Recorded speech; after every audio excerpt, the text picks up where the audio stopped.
سبق نمبر 23 رسم الخط۔ رسم الخط یعنی لکھنے کا طریقہ۔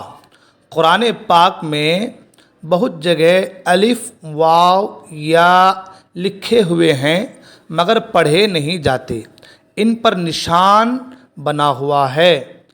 اس نشان کو دیکھیں، نیچے کے نقشے میں وہ الفاظ لکھ دیے گئے ہیں۔ لفظ انا میں نون کے بعد کا الف پڑھا نہیں جائے گا، انا کی طرح پڑھیں گے، جبکہ اس پر وقف نہ کریں۔ ہر خانہ میں لکھنے کے طریقہ کے ساتھ پڑھنے کا طریقہ بھی درج ہے، جیسے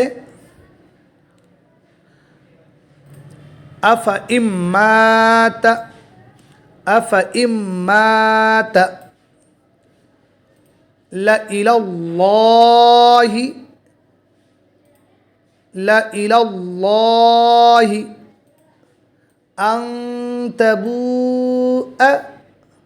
أَن تَبُوءَ مِن نَبَإِ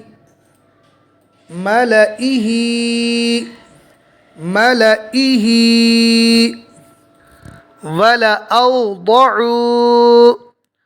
وَلَأَوْضَعُوا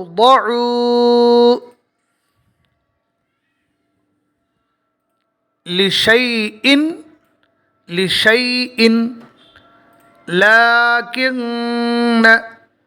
لكن لأذبحنه